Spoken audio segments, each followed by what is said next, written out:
ஜீவன்முக்திப்ரதம் தேவம். பரமஹம்ச நித்யானந்தர் ஓர் வாழும் அவதார புருஷர். பிறப்பிலிருந்தே ஞான சக்தியை வெளிப்படுத்திய பிறவி யோகி. தமிழிலும் ஆங்கிலத்திலும் பரமஹம்சர் அருளியிருக்கும் 500க்கும் மேற்பட்ட புத்தகங்கள் Telugu, Kannada, Malayalam, Hindi, Sanskrit, Gujarati, Oriya, Bengali, Marathi, French, Croatian, Polish, Portuguese, Italy, German, Danish, Spanish, ரஷ்ய மொழி, சீன மொழி போன்ற 26 சர்வதேச மொழிகளில் மொழிபெயர்த்து வெளியிடப்பட்டுள்ளது.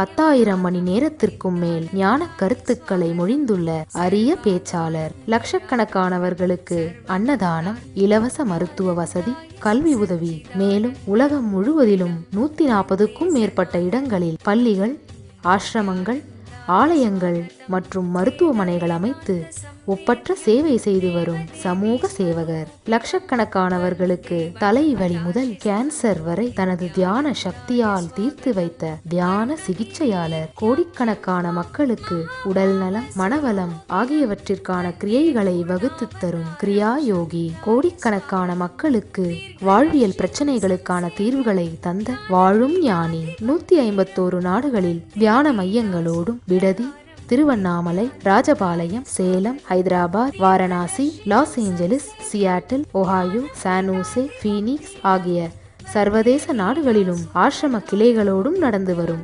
உலகளாவிய நித்யானந்த தியானபீட ஆன்மீக இயக்கத்தின் நிறுவனர். 1 கோடிக்கும் மேற்பட்ட சீடர்களால் ஆத்மார்த்தமாக பின்பற்றப்படும் ஞான குரு. தீட்சையின் மூலம் சக்தி பரிமாற்றத்தை நிகழ்த்தும் அவதார சக்தி. பாரம்பரிய யோகக்கலையை ஆயிரக்கணக்கான யோக மையங்கள் மூலம் உலகமெங்கும் எடுத்துச் சென்ற நவீன கால யோகி. லட்சக்கணக்கான மக்களுக்கு குண்டலினி சக்தியை உயிர்ப்பித்து அஷ்ட சித்திகளை அருளும் அஷ்டமா சித்திதாயகன். இந்தியாவில் பெங்களூரு, ஹைதராபாத், திருவண்ணாமலை மற்றும் சர்வதேச நாடுகளில் Los Angeles, San Jose, Seattle, Toronto, Ohio, Oklahoma, Phoenix, Saint Louis, Malaysia, Brazil, Paris, குவாடிலு, Dallas, New York, New Jersey, Atlanta, Calgary, Vancouver, Singapore என்று உலகம் முழுவதும் வைதீக ஆலயங்களை அமைத்து வேத கலாச்சாரத்திற்கு மறுமலர்ச்சி அளித்த ஆன்மீக சுடர். லட்சக்கணக்கான இளைஞர்களின் எதிர்காலத்திற்கு வழிகாட்டியாய் திகழும் ஒரே இளம் குரு. உலகிலேயே இணையதளத்தின் மூலம் அதிகமாக பார்க்கப்படும் ஆன்மீக குரு. அரசியல் துறையிலும் ஊடகத்துறையிலும் ஊடுருவியிருக்கும் நாத்திக ரவுடி கும்பல்களால் தொடுக்கப்பட்ட மத தாக்குதலையும் தாண்டி ஒப்பற்று ஒளிரும் ஆன்மீக ஒளி. அசைக்க இயலாத, என்றென்றும் நிலைத்திருக்கும் ஞான கல்ப விருட்சம். ஆனந்தானுபவாஸ்வாதம் சர்வரோக நிவாரகம் வந்தே பாப விநாசக்தம் நித்யானந்தாய ஸ்வாகதம். நித்யமுக்தம் நிர்விகல்பம் தியானலோக பிரதீபகம் வந்தே சாந்தமயம் பந்தம் நித்யானந்தாய ஸ்வாகதம். ஆனந்தகந்த சஞ்சாரம் சர்வோபாதி விநிர்முக்தம் வந்தே ஞானாலயம் நாதம் நித்யானந்தாய ஸ்வாகதம்.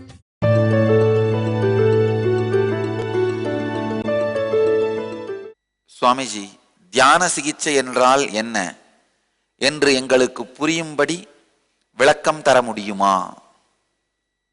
ஆழ்ந்து ஓரிரு அறிவியல் கருத்துக்களையும் ஆன்மீக சத்தியங்களையும் புரிந்து கொண்டீர்களானால் இந்த தியான சிகிச்சை என்பதை பற்றிய முழுமையான உண்மை உங்களுக்குள் புரியும், உங்களுக்குள் மலரும்.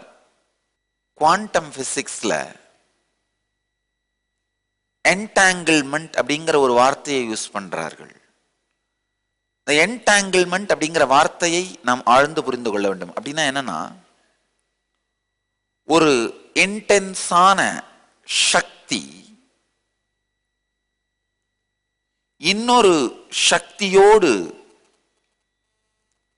அருகாமைக்கு வரும் பொழுது இரண்டும் ஒரே அதிர்வு அலைக்குள் அதிர துவங்குகின்றது. இன்னும் ஆழமாக புரிந்து கொள்ளணும்னா, ஒரு உயர்ந்த சக்தி உடைய உணர்வுடைய நபருக்கு அருகாமையில் நீங்கள் வரும்பொழுது உங்களை அறியாமலேயே உங்களுடைய உணர்வும் அதே உயர்ந்த உணர்வு நிலைக்குள் செல்லுகின்றது. இதுதான் என்டாங்கிள்மெண்ட்னு சொல்றாங்க. இதை பல்வேறு விதத்தில் அறிவியல் பூர்வமாக பல்வேறு விஞ்ஞானிகள் நிரூபிக்கிறார்கள். ஒரு இயற்பியல் விஞ்ஞானி அமித் கோஸ்வாமின்னு ஒருத்தர் பிசிக்ஸ் ஜேர்னல்ல ஒரு அழகான அவருடைய அறிவியல் ஆராய்ச்சியை பற்றி கட்டுரை எழுதியிருக்கார். அதை புரிந்து கொள்வோம். அது 2 நபர்களை அமர்ந்து தியானம் செய்ய வைத்துவிட்டு பிறகு அவர் இருவரையும் தனித்தனி அறையில் அமர வைத்து தியானம் செய்ய வைத்துவிட்டு அந்த தனித்தனி அறையில் அவர்கள் இருக்கும்போது ஒருவரை ஒருவர் பார்த்து கொள்ளவோ அல்லது ஒருவரை ஒருவர் கேட்டுக்கொள்ளவோ சாத்தியமில்லை. அந்த மாதிரி தனித்தனி அறையில் அமர வைத்து தியானம் செய்யும் பொழுது ஒருவருடைய கண் முன்னால உயர்ந்த ஒளியை உருவாக்கும் பொழுது, அதாவது ஒரு லைட் ஆன் பண்ணி ஆஃப் பண்ணும் பொழுது அவருடைய பிரெயின்ல இந்த லைட்டை பார்க்கறதுக்கான சிக்னல்ஸ் உருவாகுது. அதே வினாடியில் அடுத்த அறையில் தியானம் செய்கின்ற அந்த நபருடைய பிரெயினுக்குள்ளும் அவர் ஒளியை பார்க்காவிட்டாலும் அவர் கண் முன்பாக அந்த ஒளியை காட்டாவிட்டாலும் இவர் மூளையில் நடந்த அதே அதிர்வு அவருடைய மூளையிலும் நடக்கின்றது. ஆழ்ந்து புரிந்து கொள்ளுங்கள். இருவரை ஒன்றாக அமர வைத்து தியானம் செய்ய வைக்கின்றார். பிறகு இருவரையும் தனித்தனி அறையில் அமர வைத்து தியானம் செய்ய வைக்கின்றார். இருவரும் தனித்தனி அறையில் அமர்ந்து தியானம் செய்யும் பொழுது ஒருவருடைய அறையில் மட்டும் உயர்ந்த ஒளி வெளிச்சத்தை உருவாக்கி அணைக்கின்றார்கள். ஒரு வினாடிக்கு உருவாக்கி அணைக்கின்றார்கள். அந்த ஒளி வெள்ளத்தை உருவாக்கும் பொழுது யாருடைய அறையிலே ஒளி வெள்ளம் உருவாக்கப்பட்டதோ அவருடைய மூளையில் இந்த ஒளியை உள்வாங்குவதற்கான நிகழ்வு நடைபெறுகின்றது. அவருடைய மூளையில இந்த அதிர்வுகள்ல இந்த ஒளி பிரதிபலிக்கின்றது.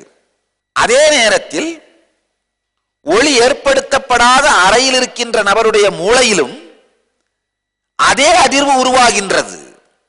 இதுல இருந்து என்ன தெரியுதுன்னா, நீங்கள் ஆழமா அந்த டியூன் ஆயிட்டீங்கன்னா 2 பேரும் ஒருவருக்குள் நடக்கின்ற அனுபவம் இன்னொருவருக்குள்ளும் தானாகவே நடக்கின்றது. சின்க்ரனிசிட்டின்னு சொல்லுவோம். ஆங்கிலத்திலே இதை சின்க்ரனிசிட்டின்னு சொல்லுவோம்.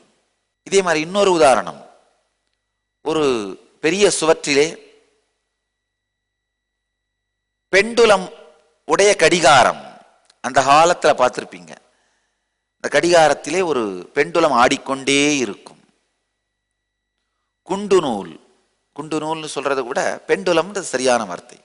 ஒரு சுவற்றிலே 100 பெண்டுலம் உடைய கடிகாரங்கள் 100ஐ மாட்டிவிட்டு ஒவ்வொரு பெண்டுலத்தையும் வேறு வேறு நேரத்தில் நீங்கள் துவக்கி விட்டாலும் கூட, வேறு வேறு வேகத்தில் ஆடவிட்டாலும் கூட,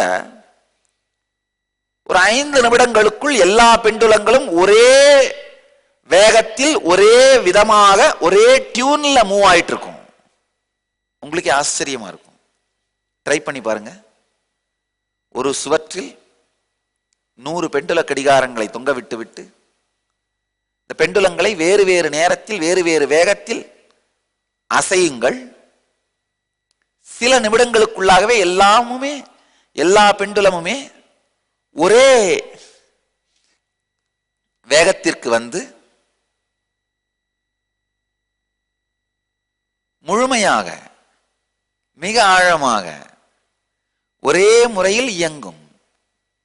இதுதான் சின்க்ரனிசிட்டின்னு சொல்றோம். என்டாங்கிள்மெண்ட்னு சொல்றது. அதே போல உயர்ந்த உணர்வு நிலையிலே ஞான அதிர்வலையிலே மூழ்கி இருக்கின்ற ஒரு ஞானியின் சாநித்தியத்தில், அவதார புருஷனின் சாநித்தியத்தில் நீங்கள் வந்து அமரும் பொழுது உங்களை அறியாமலேயே உங்களுடைய உணர்வு அதே அதிர்வு அலையில், அதே சக்தி நிலையில், அதே உணர்வு நிலையை உணரத் துவங்குகிறது. இதைத்தான் தியான சிகிச்சை என்கின்றோம். தியான சிகிச்சை ஆழமான நிலைகளுக்கு செல்லும் பொழுது உங்களுக்குள் அது ஆழமான மாற்றங்களையும் உருவாக்கும். ஆழமான நிலைகளுக்குள் செல்லும் பொழுது ஆழமான மாற்றங்களையும் உருவாக்கும். இந்த என்டாங்கிள்மெண்ட் பல நிலைகளிலே நடைபெறுகின்றது. என்டாங்கிள்மெண்ட்டுக்கு தமிழ் வார்த்தை இல்லை, நாமளா வேணா உருவாக்கலாம். உணர்வுறவு, உணர்வுறவு நிலை என்கின்ற வார்த்தை நாமே உருவாக்கிக் கொள்வோம். உங்களுடைய மனம் ஒரு ஞானியினுடைய மனநிலையோடு உணர்வுறவாக அதிருமானால் அத தியான சிகிச்சைன்னு சொல்லலாம். உங்களுடைய மசில் மெமரி, தசை நினைவுகள், ஒரு ஞானியினுடைய தசை நினைவுகளோடு உணர்வுறவு கொள்ளுமானால் அதை ஆன்மீக சாதனை என்று சொல்லலாம். உங்கள் உயிர் நினைவுகள், பயோமெமரி, ஒரு ஞானியின் உயிர் நினைவோடு, பயோமெமரியோடு உணர்வுறவு கொள்ளுமானால் அதை குண்டலினி விழிப்பு என்று சொல்லலாம். ஆழ்ந்து புரிந்து கொள்ளுங்கள். உங்களுக்குள் ஒரு எண்ணம் உங்கள் மனதிலே மீண்டும் மீண்டும் எழுகின்ற நினைவு பதிவாக, சம்ஸ்காரமாக இருப்பது ஒரு நிலை. உதாரணத்துக்கு சொல்லணும், அது நீர் மாதிரி இருக்கிற நிலை. நீர் இறுகி பனிக்கட்டி ஆகிறது அடுத்த நிலை. பனிக்கட்டி இறுகி கல்லாக, ஸ்படிக கல்லாக மாறிவிடுவது மூன்றாவது நிலை. உங்களுக்குள்ள ஒரு நினைவு பதிவு, எண்ணப்பதிவு, மனப்பதிவு சம்ஸ்காரமாக இருக்குமானால் அது நீரை போல் இருக்கும் நிலை. இறுகி பனியாக மாறுமானால் அதுதான் மசில் மெமரி, தசை நினைவு நிலை. அதுவே இன்னமும் இறுகி பாறையாக, ஸ்படிக பாறையாக மாறுமானால் அதுதான் உயிர் நினைவு நிலை. ஒரு உதாரணம் சொல்லணும்னா, பல பேருக்கு காலையில எந்திரிச்ச உடனே காஃபி குடிக்கிற பழக்கம் இருக்கலாம். காலையில எந்திரிச்சதும் காஃபி குடிக்கணும், அப்பதான் நாள் முழுக்க நான் ஃப்ரெஷ்ஷா இருப்பேன். இந்த நிலையிலே உங்கள் சம்ஸ்காரம் இருக்குமானால் காஃபி சம்ஸ்காரம் உங்களுக்குள் ஒரு என்கிராமா, சம்ஸ்காரமாக, மனப்பதிவாக மட்டும்தான் இருக்கு.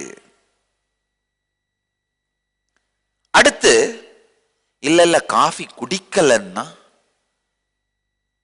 அன்னைக்கு ஃபுல்லா டென்ஷன் ஆயிடும், என்னால எதுவுமே செய்ய முடியாது, தலைவலியா இருக்கும்.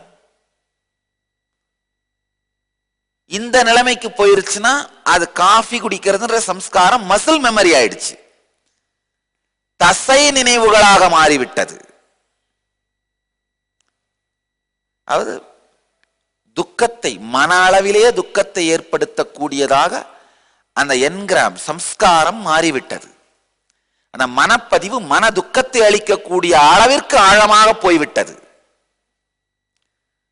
அடுத்தது ஒரு 5 வருஷம் இந்த பழக்கம் அப்படியே இருக்குமானால், இல்ல காஃபி குடிக்கலன்னா என்னால பாத்ரூம் போக முடியாது, தலைவலி வந்துடும், பெட்டை விட்டே எந்திரிக்க முடியாது. உடல் வியாதியாக, சரீர வியாதியாக அந்த நினைவு மாறிவிடுமானால் அப்பொழுது அது பயோமெமரியாக, உயிர் நினைவாக மாறிவிடுகின்றது. ஒரு சம்ஸ்காரமாக இருப்பது, மனப்பதிவாக மட்டுமே இருப்பது. ஒரு மனப்பதிவு சம்ஸ்கார நிலையில், மனப்பதிவு நிலையில் மட்டுமே இருப்பது நீரை போன்றது. தசைப்பதிவாக, மசில் மெமரியாக, மன அளவிலே ஆழமான துக்கத்தை, கவலையை, வேதனையை, மனோவியாதிகளை கொடுக்கக்கூடிய நிலைக்கு ஆழமாக உங்களுக்குள் பதிந்து விடுவது இரண்டாவது நிலை. அதுதான் தசை நினைவுகள் நிலைய, மசில் மெமரியா மாறிடுது. தொடர்ந்து அதை அனுமதித்தீர்களானால் உயிர் நினைவாக, பயோமெமரியாக, கரையவே கரையாது ஆயிரக்கணக்கான ஆண்டுகளாக இருக்கும் பனிக்கட்டி பனிப்பாறைகளாக, ஸ்படிக பாறைகளாக மாறிவிடுவதைப் போல கரைக்காமல் நீங்கள் விட்டு வைக்கின்ற சம்ஸ்காரங்கள் காலப்போக்கிலே நினைவு பதிவு நிலையிலிருந்து உயிர் பதிவு நிலைக்கு, மசில் மெமரியிலிருந்து பயோமெமரி என்ற நிலைக்கு சென்று விடுகின்றது. பயோமெமரியா மாறின எல்லா சம்ஸ்காரமுமே நேரடியாக உடல் வியாதியாக, உடலுக்கு துக்கமாக மாறும். தீட்சை அப்படிங்கிறது உங்களுடைய சம்ஸ்காரங்களுக்கு நெருப்பை வைப்பது போன்றது. கவலைப்படாதீர்கள், இந்த நெருப்பு உங்களை எரிக்காது. எதுவெல்லாம் நீங்கள் இல்லையோ அதை எரிக்கும்.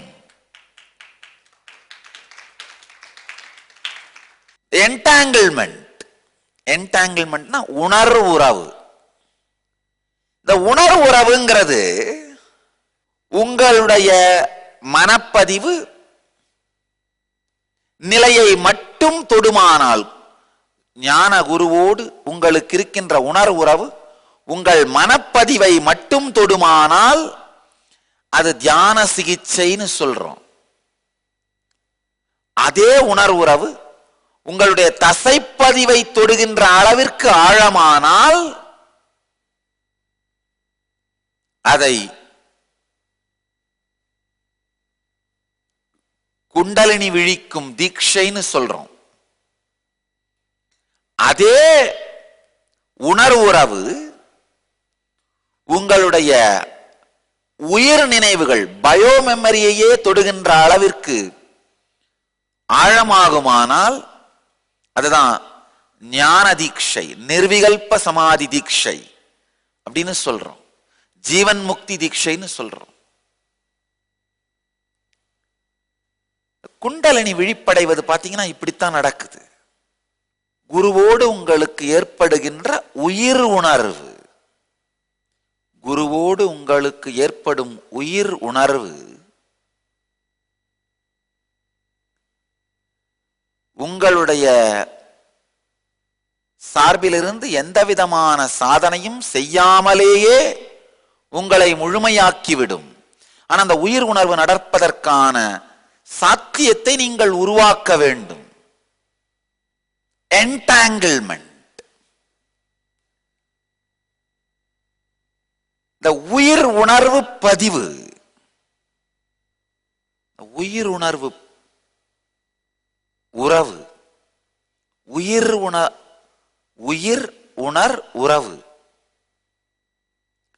உணர் உறவு உங்களுக்கும் உயர்ந்த ஞான சக்திக்கும் இடையிலே நடக்கின்ற உணர் உறவைத்தான் என்டாங்கிள்மெண்ட்னு இங்கிலீஷ் சொல்றோம். அந்த உணர் உறவு நடக்கும் பொழுது நேச்சுரலாவே உங்களை அறியாமலேயே நீங்கள் இந்த குருவினுடைய உயர்ந்த உணர்வு அலைக்குள்ளே செல்கின்றீர்கள். இந்த உயர்ந்த உணர்வு அதிர்வுக்குள்ளே முழுகுகின்றீர்கள். அப்ப தானாகவே உங்களுடைய குண்டலினி சக்தியும் குருவினுடைய குண்டலினி சக்தியை போல உயர்ந்து எழும்புகிறது. உயர்ந்து எழும்புகின்ற குண்டலினி சக்தி உங்கள் உடலையும் மனதையும் உணர்வையும் ஒரு ஞான குரு அவதார புருஷன் வாழுகின்ற அதே உணர்வு நிலைக்குள் எடுத்து சென்று விடுகின்றது. சில நேரத்தில் நம்முடைய ஹீலர்கள், தியான சிகிச்சை தீட்சை பெற்றவர்கள் ஹீல் பண்றாங்களே, அதை பத்தி பல பேருக்கு டவுட் உண்டு. சில பேர் கேட்கறது உண்டு, ஹீலருங்க எப்படி சாமி ஹீல் பண்றாங்க? நல்லா புரிஞ்சுக்குங்க, தியான சிகிச்சையாளர்களும் தியான சிகிச்சை செய்கின்ற அந்த நேரத்தில் என்னோடு உணர்வுறவு நிலையில் இருப்பதனால், என்டாங்கிள்டா இருக்கிறதுனால, அந்த நேரத்தில் அவர்கள் எனக்கு சமம். என் உணர்விலே அவர்கள் இருப்பதனால் அவர்களுடைய உணர்விற்குள் நீங்கள் நுழையும் பொழுது நேரடியாக என் உணர்விற்குள்ளேயே நுழைகிறீர்கள். இது எப்படின்னா, ஒரு 100 கடிகாரத்தை, பெண்டுலம் கடிகாரத்தை ஒரு செவத்துல மாட்டும் பொழுது சில நிமிடங்களுக்குள்ள 100 பெண்டுலமுமே ஒரே டியூனுக்கு வந்துடுற மாதிரி, என்னுடைய ஹீலர் ஒரு பெண்டுலம் கடிகாரம், நீங்க ஒரு பெண்டுலம் கடிகாரம், ரெண்டையும் பக்கத்துல பக்கத்துல வச்சோம்னா ரெண்டுமே ஒரே டியூன், சின்க்ரனிசிட்டிக்கு வந்துடும். முழுமையாக இந்த உறவு நடந்து விடுகின்றது. அதே மாதிரிதான் பிராண பிரதிஷ்டை செய்யப்பட்ட விக்கிரகங்களும் பிராண பிரதிஷ்டை செய்தவருடைய உறவிலேயே அதே அதிர்வலையிலேயே நிலை பெறுகின்றது. ராமேஸ்வரத்திலே ராமச்சந்திர பிரபு ஸ்ரீராமன் சிவலிங்கத்தை பிராண பிரதிஷ்டை செய்து வழிபடுகின்றார். அங்கிருக்கின்ற அந்த ராமநாத சுவாமி ஸ்ரீராமனுடைய ஆழ்ந்த உணர்வு நிலையான பூரணமான பிரபஞ்ச பெருஞ்சக்தி என்கின்ற அதிர்வலையோடு உணர்வுறவு கொண்டு அதே நிலையை வெளிப்படுத்துகின்றது. அதனால்தான் நீங்க யார் ராமநாதரை சென்று வழிபட்டு அங்கு ராமநாதர் திருமேனியோடு உணர்வுறவை ஏற்படுத்தினீர்களானாலும் நேரடியாக ராமனுடைய உள்ளுணர்வான பூரணமான ஞான நிலையோடு உணர்வுறவை ஏற்படுத்திக் கொள்ளுகின்றீர்கள். அதே போல் துவாரகையிலே கிருஷ்ணன் பிரதிஷ்டை செய்த கிருஷ்ணேஸ்வரன் இருக்கின்றார். அங்கு சென்று கிருஷ்ணேஸ்வரனோடு உங்கள் உணர்வுறவை ஏற்படுத்திக் கொண்டீர்களானால் நீங்கள் கிருஷ்ணனுடைய உள்ளுணர்வாகிய பூரண ஞானத்தோடு உணர்வுறவு நிலையில் இருப்பீர்கள். என்டாங்கிள்மெண்ட், கிருஷ்ணனுடைய இன்னர் ஸ்பேஸோட உங்களுக்கு அந்த என்டாங்கிள்மெண்ட் நடக்கும். அதே போல அகத்தியர் பிரதிஷ்டை செய்த திருமேனியோடு ஈசனோடு உணர்வுறவு கொள்வீர்களானால் நீங்கள் அகத்தியருடைய உள்ளுணர்வாகிய ஞான நிலையோடு உணர்வுறவை அடைகின்றீர்கள். என்டாங்கிள்மெண்ட் நடக்குது.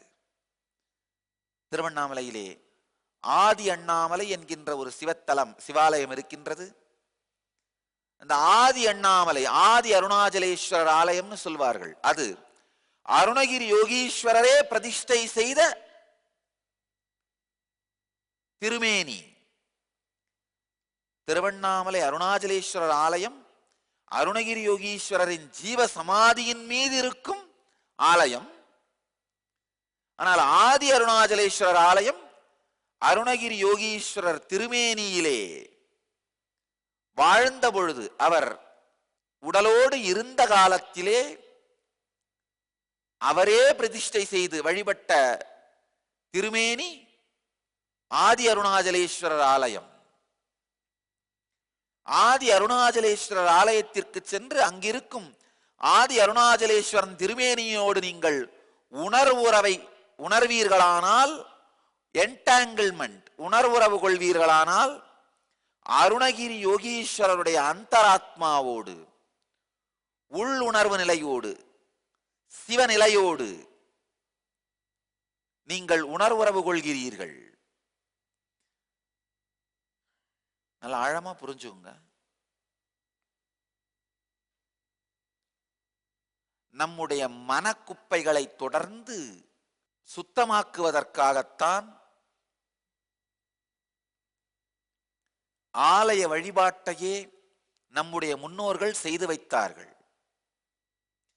வளர்ந்த நாடுகள் அமெரிக்கா, யூரோப் மாதிரி நாடுகள்ல பாத்தீங்கன்னா வெளிக்குப்பையை வெளியேற்றதும் பெரிய வேலை, உள்குப்பையை வெளியேற்றதும் பெரிய வேலை. வெளியில இருக்கிற பெரிய நகரத்து குப்பையெல்லாம் கலெக்ட் பண்ணி சின்ன நகரத்தில் எடுத்து போய் கொட்டுவார்கள். இந்த சின்ன நகரத்தில் அவங்க அந்த குப்பையெல்லாம் கலெக்ட் பண்ணி எடுத்து போய் இன்னும் சின்ன கிராமத்தில் கொட்டுவார்கள். சின்ன கிராமத்துக்காரங்க அந்த குப்பையெல்லாம் கலெக்ட் பண்ணி எடுத்து போய் எங்க கொட்டுறதுன்னு தெரியாம தடுமாறுவார்கள். குப்பை கொட்டுற இடம் கிடைக்காம மேலை நாடுகள்ல கோடிக்கணக்கான ரூபாயை செலவு செய்கிறார்கள்.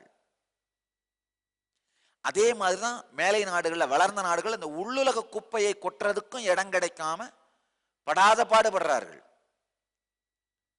கணவன் என்ன பண்ணுவான், ஆபீஸ்ல சேர்ற எல்லா உள்ளுலக குப்பையையும் எடுத்துட்டு வந்து வீட்டுல மனைவி மேல கொட்டுறது, மனைவி அவங்களுக்கு சேர்ற எல்லா உள்ளுலக குப்பையும் எடுத்து போய் குழந்தைங்க மேல கொட்டுறது, குழந்தைங்க அது எல்லா உள்ளுலக குப்பையும் எடுத்துட்டு போய் வீட்டில் வளர்ற செல்ல பிராணிகள் மேல கொட்டுறது.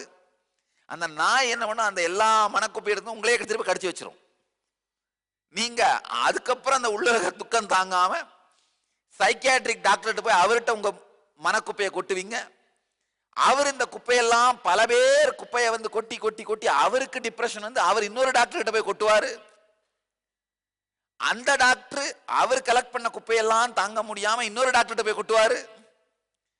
இந்த மாதிரி டாக்டர் மாத்தி டாக்டர், டாக்டர் மாத்தி டாக்டர், டாக்டர் மாத்தி டாக்டர், கடைசியில எங்கத்தான் போய் எல்லா குப்பையும் கொட்டுறதுன்னு யாருக்குமே தெரியாம தடுமாறி துக்கத்திலே இருக்கிறார்கள். மக்களின் மனக்குப்பையெல்லாம் எரித்து உரமாக மாற்றும் திறத்தைத்தான் திருத்தலங்களாக, ஆலயங்களாக நமது முன்னோர்கள் சமைத்து வைத்தார்கள். எந்த ஒரு ஆலயத்திற்குள் நுழைந்து அங்கிருக்கும் திருமேனியோடு உணர்வுறவு கொண்டீர்களானாலும், என்டாங்கிள்மெண்ட் உங்களுக்கு நடந்தாலும், உடனடியாக அந்த திருமேனியை பிரதிஷ்டை செய்த, பிராண பிரதிஷ்டை செய்த ஞானகுருநாதனின் உணர்வுறவோடு, ஞானகுருநாதனின் உணர்வு நிலையோடு உங்களுக்கு உணர்வுறவு ஏற்பட்டு மனக்குப்பையெல்லாம் எரிந்து உரமாக மாறி உணர்வு ஸ்திரமாக மாறுகின்றது. என்டாங்கிள்மெண்ட் அப்படின்னு சொல்ற உணர்வுறவு.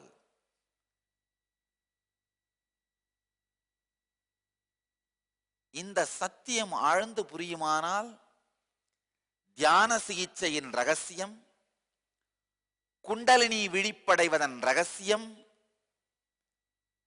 நிர்விகல்ப சமாதி தீட்சையின் ரகசியம், ஆலய தத்துவங்களின் ரகசியம், இவை அனைத்துமே முழுமையாக புரிந்துவிடும். குண்டலினி விழிப்படையும் பொழுது உடம்பு ஏன் எந்திரிக்குது, குதிக்குது?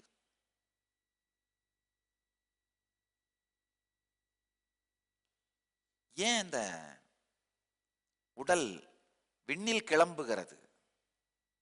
இந்த சத்தியத்தை ஆழ்ந்து புரிந்து கொள்ளுங்கள்.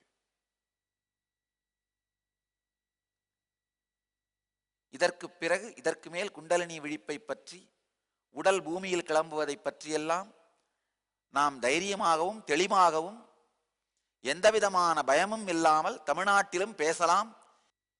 குண்டலினி விழிப்படையும் பொழுது உடல் உயரே கிளம்புவதற்கான காரணம் என்ன, அதை பற்றிய சத்தியம் என்ன, இதை ஆழ்ந்து புரிந்து கொள்ளுங்கள். நம்முடைய உடலுக்குள்ளே இருக்கின்ற ஆகாசம் கட்டாகாசம். கடம் என்றால் பாத்திரம், உடல் ஒரு பாத்திரம் மாதிரி. கடத்துக்குள்ளே இருக்கிற ஆகாசம் கட்டாகாசம். நம்மை சுற்றி இருக்கின்ற ஆகாசம் சிதாகாசம். பிரபஞ்ச பெருவெளியான ஆகாசம் பராகாசம். நம்மை சுற்றி இருக்கின்ற ஆகாசத்தை விட, அதாவது சிதாகாசத்தை விட கடாகாசம் அழுத்தம் அதிகமானதாக, எடை அதிகமானதாக இருந்தால் தரையோடு நாம் இருப்போம். உள்ள இருக்கிற இந்த கடாகாசம் எண்ணம் குறைந்து உணர்வு பொங்கி அழுத்தம் கரைந்து லேசானதாக மாறுமானால் சிதாகாசத்தை விட கடாகாசம் லேசானதாக மாறுமானால் உடல் மேலெழும்பும். சிதாகாசத்தை விட கடாகாசம் லேசானதாக மாற வேண்டுமானால் உள்ளே பொங்குகின்ற எண்ணங்கள் குறைந்து குண்டலினி சக்தி மலர வேண்டும். சாமி, இந்த குண்டலினி விழிப்படைய செய்யும் பொழுது உங்களுக்குள்ள அதை தான் செய்கிறேன். அந்த சில நிமிடங்களுக்கு உங்கள் உள்ள இருக்கிற எண்ணங்களின் அளவை குறைத்து சிதாகாசத்தை விட கடாகாசத்தை லேசானதாக்குறேன். பலூனுக்குள்ள கேஸ் நிரப்பினா, லைட்டான எடை குறைவான கேஸ் நிரப்பினா பலூன் பறக்கிற மாதிரி உங்களுக்குள்ள லேசான உணர்வை நிரப்பும் போது அப்படியே உடம்பு மேல் எந்திரிக்குது. அதுதான் நடக்குது. அது தீட்சை. மீண்டும் மீண்டும் அந்த லேசான உணர்விற்குள்ளேயே இருக்க துவங்குவீர்களானால் நீங்கள் ஜீவன் முக்த தன்மையை வாழத் துவங்குகிறீர்கள். ஜீவன் முக்த தன்மையை வாழுதல், ஜீவன் முக்த தன்மையை வாழுகின்ற அந்த உணர்வு நிலை நமக்குள் மலரும் பொழுது தானாகவே உடல் பூமியிலிருந்து ஆகாயத்தில் எழும்புதல் என்பது நடைபெறுகின்றது.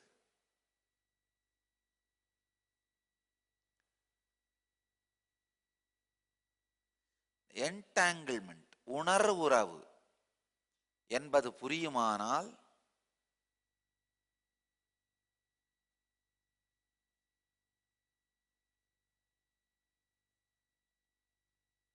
தீட்சை, குண்டலினி சக்தியை உயிர்ப்பித்தல், உபனிஷத், நிர்விகல்ப சமாதி தீட்சை, ஆலய வழிபாடு என்கின்ற இந்த எல்லா சத்தியங்களுமே புரிந்துவிடும். உங்கள் எல்லோரையும் நித்யானந்தத்தில் நிறைந்து, நித்யானந்தத்தில் மலர்ந்து, நித்யானந்தத்தில் கரைந்து, நித்யானந்தமாகிட ஆசீர்வதிக்கின்றேன். நன்றி.